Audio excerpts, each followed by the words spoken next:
Halo teman-teman, bertemu lagi dengan saya Wahyu. Kali ini kita akan membahas tentang 4 dasar pokok trading forex.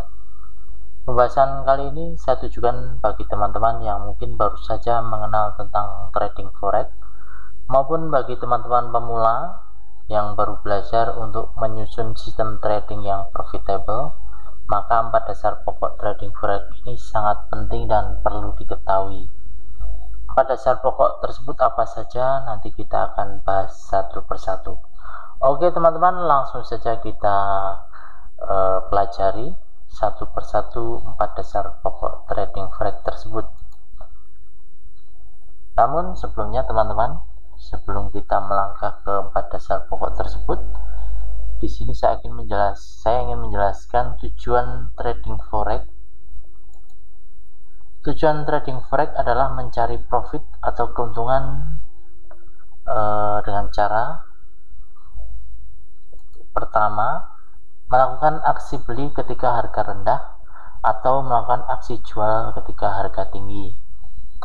Teman-teman semua, baik itu trader pemula maupun yang sudah profesional, pasti setuju bahwa tujuan trading yang kita lakukan adalah mencari profit atau keuntungan. Tidak ada seorang trader satupun yang menginginkan kerugian dalam melakukan trading. Di sini teman-teman ada penjelasan bahwa mencari keuntungan trading forex yaitu dengan cara melakukan aksi beli ketika harga rendah atau melakukan aksi jual ketika harga tinggi. Nah, yang perlu teman-teman ketahui adalah kata-kata di sini adalah bukan berarti kita harus mencari harga yang paling rendah atau harga yang paling tinggi, karena hal tersebut sangatlah sulit dan indikator-indikator yang ada dalam MetaTrader tidak bisa menentukan harga yang ada bahwa harga tersebut merupakan harga yang paling tinggi maupun paling rendah.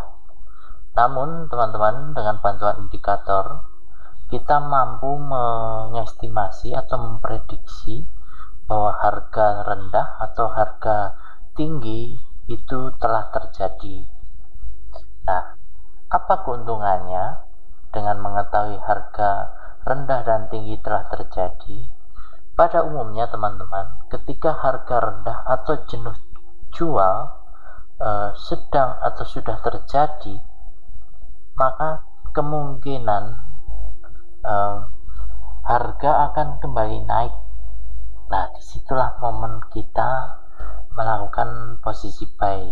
Begitu juga sebaliknya untuk harga tinggi. Begitu harga jenuh beli dan sudah terjadi, maka kemungkinan harga akan balik turun.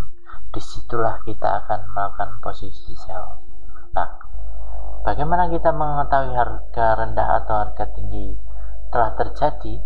Nah, nanti kita akan coba bahas bagaimana cara kita mengetahui harga rendah atau harga tinggi itu telah terjadi. Oke, kita akan lanjutkan ke pokok bahasan kita, yaitu 4 dasar pokok trading forex. Yaitu yang pertama adalah mengetahui arah tren. Jadi teman-teman, dalam melakukan trading, hal pertama yang harus kita ketahui adalah mengetahui arah tren, karena tanpa mengetahui arah tren maka kita bisa salah arah atau salah posisi open, sehingga kita bisa loss. Yang kedua adalah mengetahui area support dan resisten. Kenapa kita harus mengetahui area support dan resisten, dan apa itu area support dan resisten, kita akan bahas nanti. Nah, prinsip dasar pokok yang ketiga, 4 dasar pokok yang ketiga adalah mengetahui jenuh jual dan jenuh beli. Apa bedanya area support dan resisten dengan jenuh jual dan jenuh beli, nanti kita akan bahas. Nah, yang keempat adalah mengetahui kekuatan market. Nah, ini penting teman-teman. Jadi begitu teman-teman sudah tahu arah tren, area support resisten, jenuh jual dan jenuh beli, maka yang wajib kita ketahui adalah kekuatan market. Apakah pergerakan mampu untuk berlanjut atau justru dia akan sideways atau dia akan berbalik arah. Nah, itu fungsi dari kita mengetahui kekuatan market, dan bagaimana kita mencoba menganalisis, mengetahui kekuatan market, nanti kita akan coba bicarakan. Nah, yang pertama, langkah kita adalah mengetahui arah tren. Ada beberapa cara untuk mengetahui arah tren, yaitu melihat chart atau grafik secara langsung dari monitor. Kemudian cara yang kedua adalah menggunakan garis trendline. Kemudian menggunakan indikator moving average. Nah, di sini kita akan coba bahas satu persatu. Mengetahui arah tren menggunakan chart atau melihat grafik secara langsung. Nah, ini teman-teman grafiknya. Grafik GBP USD time frame daily. Kalau kita lihat di sini, pada periode Oktober 2015 sampai Januari 2016 pergerakan relatif turun. Namun setelah itu pergerakan sideways. Jadi sideways itu pergerakan yang range-nya di situ aja. Naik turun itu sideways. Nah, itu tadi cara melihat tren secara langsung. Kemudian cara yang kedua adalah menggunakan garis trendline. Nah ini teman-teman, cara menggunakan garis trendline adalah ketika harga naik, kita hubungkan dari low ke low berikutnya, maka terbentuk garis trendline. Disinilah kita bisa melihat bahwa tren sedang naik. Kalau kita hubungkan high pertama dengan high kedua, ketiga, maka di sini tren turun. Nah, ini sideways, kemudian dia mulai naik. Nah, karena ini tertembus, nah nanti kita akan belajar area support resisten. Apa itu support resisten? Nanti kita akan pelajari. Kemudian jenuh jual, jenuh beli, itu kita akan pelajari. Kemudian arah tren yang ketika menggunakan moving average. Nah, di sini arah tren begitu, ini yang merah ini adalah moving average eksponensial 8.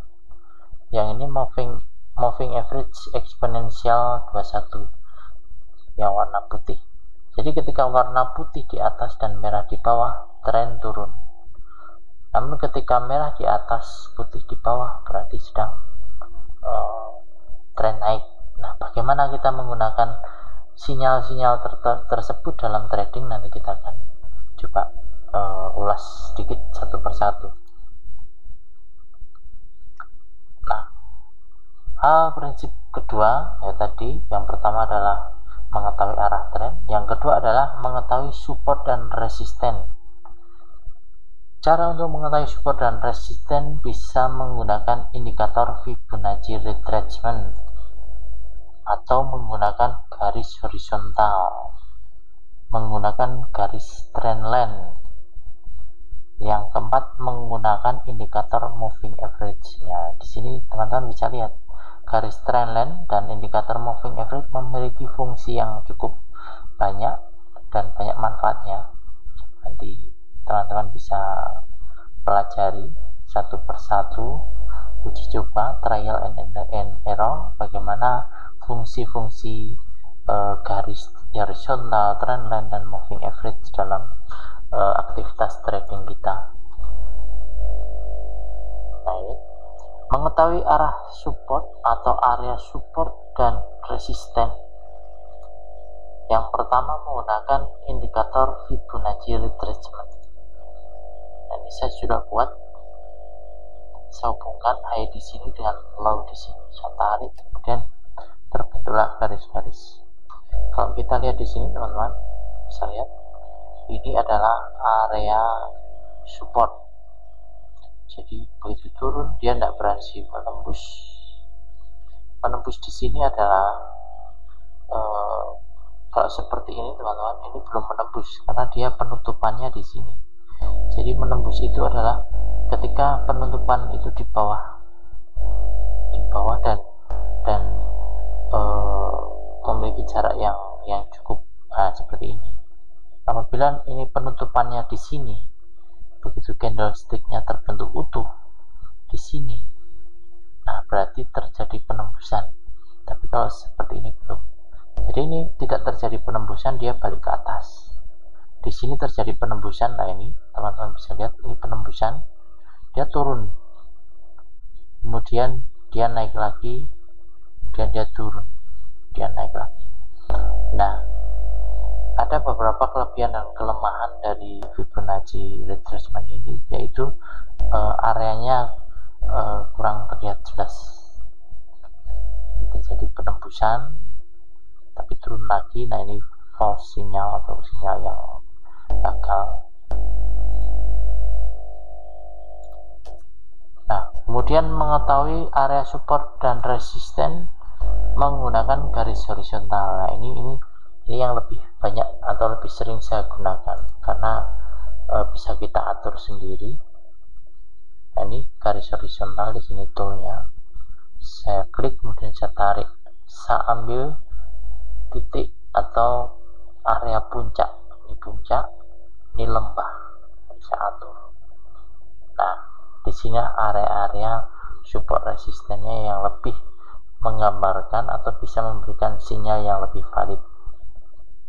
Nah ini, saya menggunakan garis horizontal. Sering saya menggunakan garis horizontal untuk menentukan support dan resistennya. Kemudian menggunakan garis trendline. Nah ini juga saya sering gunakan karena bisa kita atur dengan cara saya menghubungkan high dengan high, saya tarik, maka terbentuk garis trendline ini. Kemudian low dengan low, saya tarik. Nah di sini teman-teman, di mana area resisten supportnya? Ini adalah area resisten. Jadi pergerakan ini apabila sudah menyentuh di sini, atau begini, pergerakan ini dimungkinkan akan naik mencapai area resisten ini. Dan apabila tidak berhasil menembus, maka dia akan turun. Dan apabila berhasil menembus, maka dia akan naik. Nah, fungsi dari trendline ini atau support resisten ini adalah menjadi garis-garis batas pagar. Jadi ketika harga sedang bergerak seperti ini, banyak trader pemula itu sering cepat gegabah atau masuk pasar hanya karena pergerakan sementara. Sebagai contoh seperti ini. Ini adalah candlestick yang belum terbentuk secara utuh. Kalau kita lihat di sini memang tren sedang naik. Namun apabila kita masuk di sini, maka ada kemungkinan, tidak selalu ya, ada kemungkinan harga turun kembali dan kembali ke sini, sehingga kita salah posisi atau loss karena mungkin terkena stop loss, atau karena minusnya sudah besar, kita cut loss. Nah, kalau bagi saya sering saya menunggu momen. Jadi apabila harga ini bergerak, saya menunggu. Saya berharap pergerakan harga mencapai area resisten ini. Nah, apabila harga ini tidak berhasil menembus, akan turun dengan bantuan sinyal dari indikator lainnya. Nah, baru saya melakukan sell. Namun apabila menembus dengan bantuan indikator sinyal lainnya, saya melakukan buy. Nah, ini momennya saya menunggu di sini, bukan saya open posisi di sini mengejar pergerakan harga yang kemungkinan dia bisa kembali turun karena area di sini masih abu-abu. Nah, sebagai contoh ini, dia naik. Kalau kita buy di sini, ada dua kemungkinan, dia akan turun. Nah, kita bisa terkecoh di sini, turun, akhirnya kita cut loss, padahal dia naik kembali. Nah, namun apabila harga sudah sampai di sini, kemudian teman-teman juga nanti bisa belajar tentang price action dan sebagainya. Di sini ada pin bar menunjukkan pin bar biris, kemudian disusul dengan candlestick biris. Kemudian kalau ada di sini nanti indikator lainnya seperti oskilator, bisa sangat membantu apakah dia sudah masuk area jenuh beli atau tidak. Nah, di sini dari price action itu menunjukkan penurunan. Nah, kita bisa posisi sell di sini. Nah, ini terjadi penurunan seperti itu. Nah, itu tadi fungsi dari garis trendline, support resisten, dan momen kita untuk open posisi. Nah, kemudian mengetahui area support dan resisten menggunakan indikator moving average.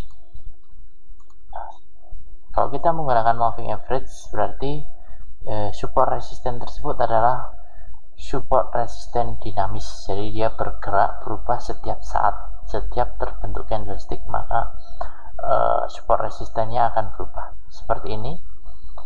Dia tidak berhasil menembus moving average yang warna putih ini, kemudian dia turun lagi, berarti inilah resistennya. Kemudian support misalnya seperti ini juga supportnya, support dinamis, dia bergerak. Itu tadi support resisten. Namun bagaimana kita mengambil posisi buy maupun sell seperti tadi yang saya jelaskan, bahwa kita menunggu momen jenuh jual jenuh beli, kemudian menunggu momen pembalikan arah. Nah, prinsip yang ketiga atau pokok dasar yang ketiga yaitu mengetahui jenuh jual dan jenuh beli. Nah, sebelum kita bahas, teman-teman perlu ketahui bahwa jenuh jual dan jenuh beli berbeda dengan support resisten. Support resisten adalah area di mana pergerakan harga biasanya terjadi pantulan atau penembusan. Nah, itu tadi yang teman-teman bisa lihat di depan bagaimana membuat support resistennya. Ada pantulan, ada tembusan. Nah, untuk jenuh jual sendiri atau jenuh beli sendiri adalah momen di mana market sudah mencapai titik jenuh atau titik puncak posisi jual maupun beli, sehingga apabila posisi tersebut telah tercapai jenuh jual atau jenuh belinya, maka kemungkinan harga akan berbalik arah. Jadi kalau misalnya jenuh jual, dia turun, sudah jenuh ya, posisi tren turun, dia jenuh jual, maka dia akan naik. Apabila jenuh beli, dia naik, mencapai titik jenuh belinya, dia turun. Nah, kita penting mengetahui jenuh jual dan jenuh beli karena kita bisa dibantu dengan sinyal jenuh jual jenuh beli ini, dibantu bagaimana saat kita untuk melakukan posisi trading. Nah, di sini untuk melakukan jenuh jual dan jenuh beli bisa menggunakan indikator oskilator menggunakan garis trendline. Nah, ini jenuh jual menggunakan oskilator. Nah, teman-teman, ini posisi area jenuh beli. Jadi ini adalah indikator RSI. Nilainya di sini 70, di sini 30, ini 50. Nah, ketika grafiknya sudah masuk di atas 70 atau 70 ke atas ini, maka harga kemungkinan dia sudah jenuh, sudah memasuki ya, belum masuk jenuh beli, tapi sudah memasuki area jenuh beli di area sini. Jadi misal contoh inilah, ini sudah memasuki area jenuh jual karena dia turun, jual, turun. Di sini memasuki area jenuh jual, kemudian dia berbalik arah naik. Nah, ini juga saya pakai indikator stokastik oscillator. Ketika harga sudah masuk di atas 80 maka jenuh beli, ini jenuh jual. Nah, kenapa saya memakai dua indikator? Karena stokastik oscillator ini sangat membantu saya ketika saya melakukan trading jangka pendek. Jadi ketika masuk jenuh jual, saya melakukan buy di sini, kemudian dia naik. Nah, di sini terjadi jenuh beli. Nah, ini jangka pendek. Nah, kenapa saya gabung?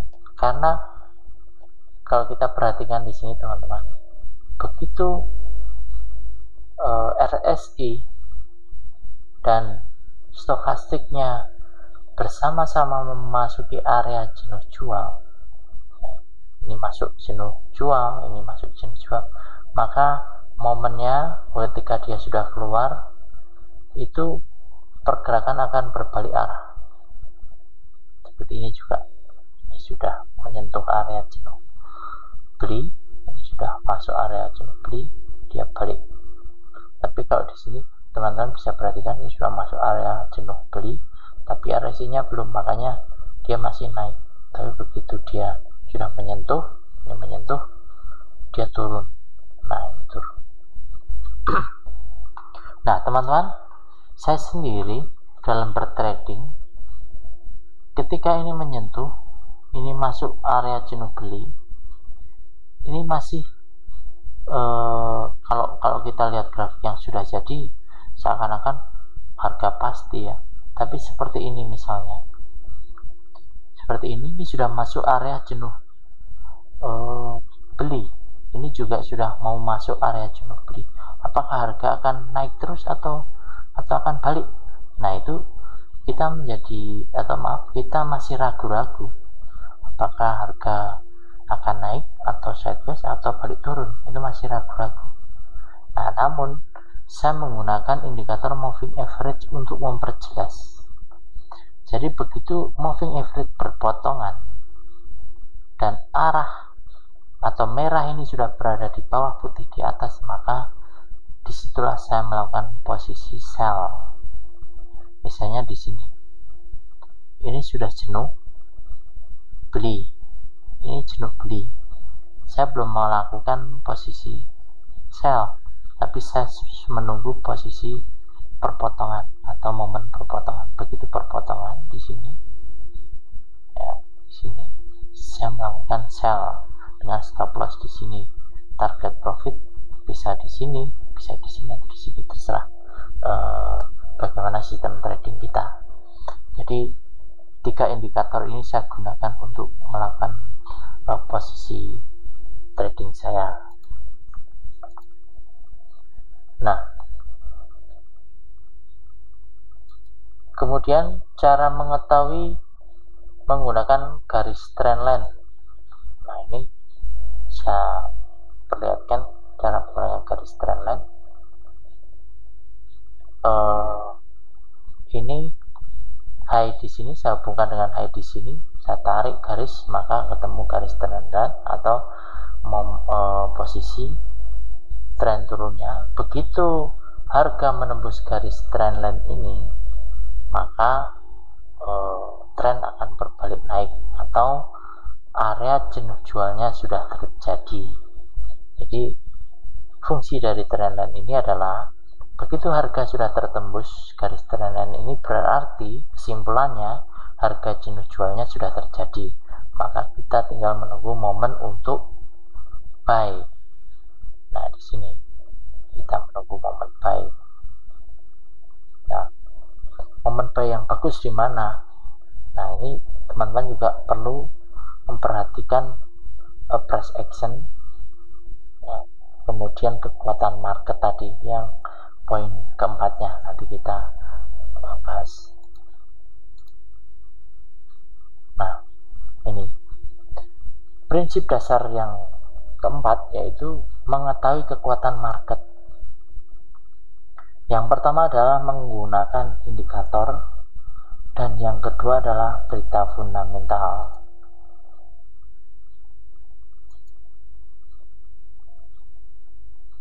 Nah, menggunakan indikator. Jadi teman-teman, kalau kita lihat di sini misalnya, harga ini sedang naik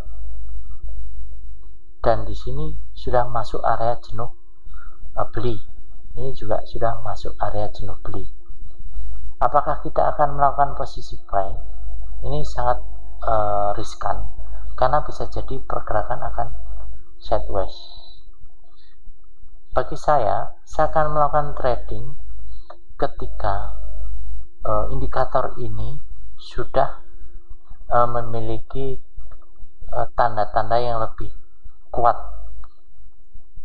Ya. Misalnya saya ambil contoh di sini. Di sini moving average sudah menunjukkan merah di atas, putih di bawah. Saya tidak bisa menentukan posisi buy di sini karena sulit. Namun setelah terjadi pembentukan candlestick di sini, ya, kalau kita bisa tarik garis horizontal di sini, garis vertikal di sini, ini candlestick tertembus, candlestick terbentuk. Nah, di sini masih ada kekuatan, saya posisi buy di sini, stop loss di sini. Makanya saya masih memiliki peluang untuk pergerakan harga sampai di sini atau sampai di sini atau bahkan sampai di sini. Itu tadi kalau kita melihat kekuatan market dengan indikator stokastik RSI. Nah, kalau kita menggunakan Bollinger Bands, ini turun, ini masih ada kemungkinan naik sampai, makanya tadi kita perlu di sini garis support resistennya di mana. Nah, pergerakan ini akan menuju garis resisten atau area resistennya. Nah, ketika sudah tercapai area resisten, kemungkinan sudah masuk area jenuh beli, maka dia akan koreksi dulu, akan balik turun atau dia koreksi dan meneruskan tren naiknya. Nah, itu pertimbangannya. Nah, yang paling penting adalah teman-teman bahwa kita harus mengetahui pergerakan harga yang terjadi dalam trading forex kita adalah ditentukan oleh berita fundamental. Jadi penggerak harga itu adalah berita fundamental, berita ekonomi sebuah negara yang sedang kita tradingkan. Sedangkan indikator-indikator tadi kayak RSI, stokastik, moving average, garis trendline, kan garis horizontal untuk menentukan resisten, support, jenuh jual dan beli dan sebagainya tadi, itu adalah rambu-rambu atau pagar-pagar yang kita bikin untuk menghadapi pergerakan akibat dari berita fundamental. Misalnya kita sudah bikin garis support resisten, dengan adanya berita fundamental yang memiliki high impact, ternyata harga naik. Nah, kita akan menunggu momen apakah harga itu mampu menembus. Maka apabila menembus, berarti kemungkinan dia akan terus naik mencapai titik resisten berikutnya. Dan tentu saja hal tersebut harus didukung oleh indikator-indikator lainnya seperti osilator tadi, RSI dan stokastiknya, apakah masih memungkinkan untuk naik atau sudah terjadi overbought atau jenuh beli. Nah, itu pertimbangan-pertimbangan dalam kita melakukan trading forex. Jadi itu tadi teman-teman 4 dasar pokok yang harus diketahui dan bagaimana kita memanfaatkan fundamental dan teknikal, yaitu saya ulangi lagi, sebelum kita melihat atau menunggu rilisnya berita fundamental, sebaiknya kita membuat analisis teknikal. Kita buat garis-garis dan sebagainya, support resisten yang kita tentukan, kemudian money manajemennya dengan risiko dan rewardnya bagaimana kita sudah tentukan. Nah, kita tinggal menunggu momen berita itu muncul. Begitu berita itu muncul, kita tunggu momen Momen apa? Momen dimana pergerakan itu, jadi begini teman-teman, banyak terjadi ketika berita fundamental bagus, belum tentu pergerakan akan sesuai dengan berita tersebut. Bisa saja dia hanya diam atau justru malah pergerakan berbalik arah. Nah, itu kita akan menunggu momen-momen itu. Jadi lebih baik kita menunggu momen tertembusnya dari analisis yang sudah kita buat sebelumnya, analisis teknikal, pakar-pakarnya, support resistennya. Apabila tertembus berarti kemungkinan pergerakan naik atau turun, meneruskan tren. Seperti itu teman-teman. Jadi jangan gegabah begitu berita bagus, nilainya hijau, kita langsung ambil posisi buy, sedangkan di situ bisa saja pergerakan masih naik turun, dan bisa saja kita justru tertekan atau ragu-ragu. Jadi secara psikologi kita akan bingung dan ragu-ragu, akhirnya kita akan minus. Nah, itulah kesalahan-kesalahan yang mungkin sering dialami terutama bagi pemula, karena berpikir bahwa dengan adanya berita bagus maka pergerakan akan bagus. Nah, itu teman-teman perlu pelajari, dan hal itu bisa diketahui, bisa dipelajari dengan cara apa? Dengan cara trial and error. Jadi dengan demo kita belajar trial and errornya, sehingga kita mencapai atau terbentuklah sistem trading yang sesuai dengan karakter kita, dengan money management kita, dan sesuai dengan akun atau balance kita. Oke teman-teman, itu saja pembahasan dari saya. Semoga bermanfaat dan sampai jumpa di kesempatan berikutnya.